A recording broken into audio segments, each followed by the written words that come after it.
Harigani. Harigani. Hi, everyone. It is ShaRhonda Brian. and we are the owners of the House Academy, and we do education and training around Black history and anti-racist work. And so we are excited to be working with Reflect Media on this Kwanzaa series and highlighting some of our ancestors that were heroes and sheroes of this movement and embody the essence and words of each day of Kwanzaa. And today is the final day of Kwanzaa, the seventh day, Imani. Imani is the seventh day in the quality of faith. Faith, not only in the spiritual, religious sense, but also the faith that we have it within us to overcome adversity and to get through all of our struggles and challenges. And one of the people that we chose to embody this faith, well, two people, but one is Jeremiah Wright, and Reverend Doctor. The Reverend Dr. Jeremiah Wright.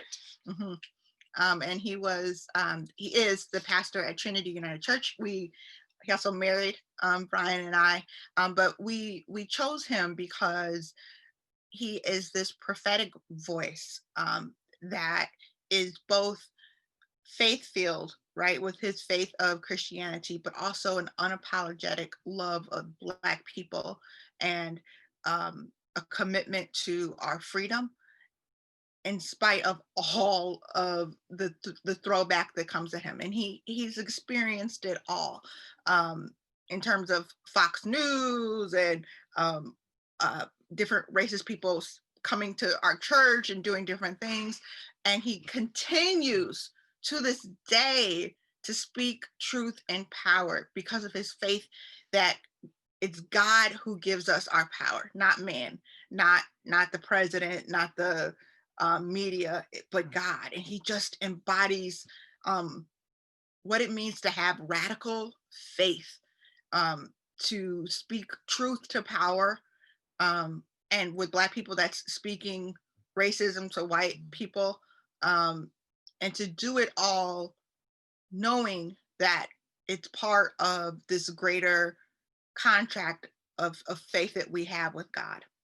Right. And I think that he's the individual we chose, like she said, not only, because he's a spiritual leader as the pastor emeritus at Trinity United Church of Christ, but somebody who truly exemplified like having the faith and the righteousness of your cause, and that you will be victorious even in the face of unlimited adversities, and so not only has he been someone who spoke out, not only for the Black community, but he speaks out against anti-Semitism, he speaks out against Islamophobia, he speaks out on behalf of the LGBTQ community.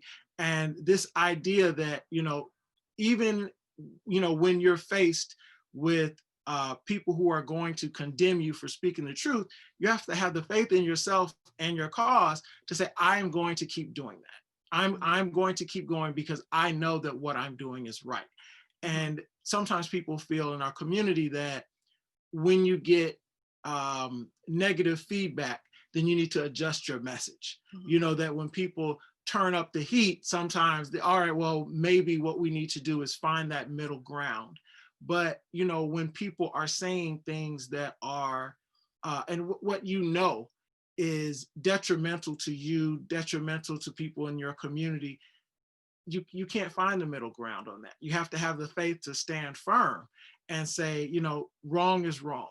And yeah. And I was just going to add that it is about the strength of Reverend Dr. Jeremiah Wright, but it's also about his relationship with God and his ability to submit to the will of God, and say, and that's something that it comes out through him and his sermons and his messages, but it's because he spends time with his faith with God, listening, doing listening prayers, doing worship, and having an active relationship with the Lord, because that's what gives you the strength to go through adversity and to be strong is to say that I am not strong, I am weak, but I serve a strong God. And he exemplifies that for us, because not just because of his Christianity, but just his braveness in loving Black people. And the other person that we wanted to highlight was Malcolm X. And similar story with Reverend Wright, but Malcolm X also realized that his purpose, his life work of speaking out against racism and for the empowerment of Black people came from his religion, from his God, from being a Muslim, right? And understanding, what does Allah require of us? What does he want us to do as a people? And it wasn't easy organizing Black people to Islam. It's still not easy organizing Black people to Islam, but he understood and felt like he had a calling from God on his life, and it ultimately cost him, his life. But he stayed true to his faith.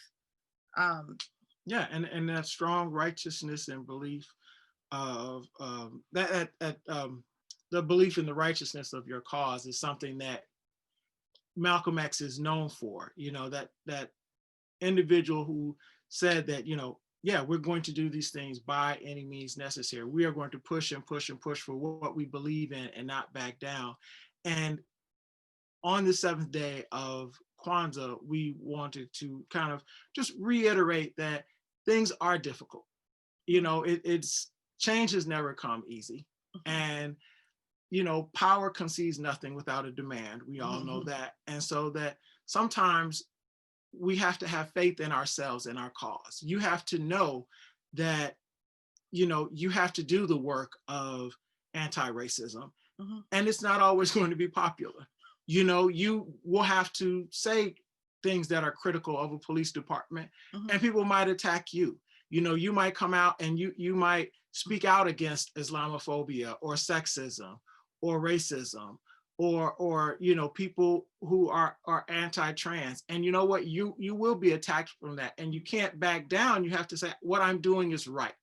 And I have to stand up and have faith that even if I say something incorrectly, or people don't always understand and accept what I'm trying to do, that I have to do my best, and that it might not always be perfect, but have faith enough in yourself and in your cause to speak out and make your voice heard.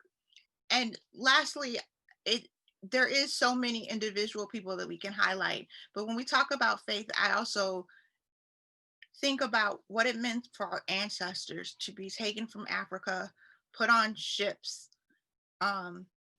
spend months in the ocean to come to a land that they didn't know, and to form new families, and to find ways of persevering and surviving. And I have to believe that it's because of our faith in God that sustains us. And I'm sure other people have other things, but for Black people, our relationship with God has been sacred because he has delivered us from so much. And oftentimes in our community, what we fight for, we don't see, but we fight for others, right? So we remember our ancestors and their faith and what held them in place and sustained them on those boats, what sustained them on the plantations, what sustained them during Jim Crow, what sustained them sustains us right through what we're going through now. And it's knowing that we are children of God, and that God is with us and loves us, and that our work as people has to be guided through spirituality. I think that says it all. All right. Thank you. Happy Kwanzaa to all. Happy New Kwanzaa. Year. Happy New Year. Right.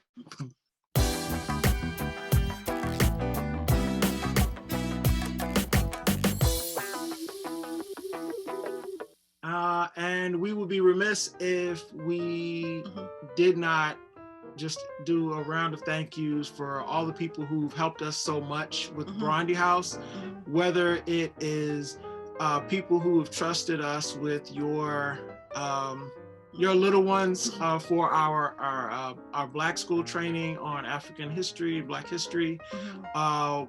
All of the people who we've worked with, whether it be with the anti-racist trainings or people who donated to Mhm. BRONDIHOUSE through our Facebook, Mhm. and spoken up and always been there when we were trying to promote Black history, whether it be in the Mhm. school or in the community. We wanted to thank them. Mhm. Anybody? And just there's so many, people and partnerships that we have on, with Maui and Reflect Media, but also just with our community, with our wonderful mayor, Katrina Thompson, and Broadview, with so many people in Oak Park, who have donated and supported our work, with Shaban, who is doing our wonderful shirts and bags, Dima, who is not African American. She's our Arab sister, and she has just been holding it down and supporting us.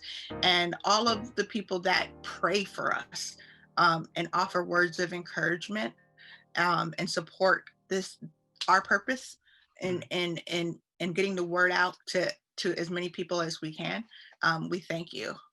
We thank you all.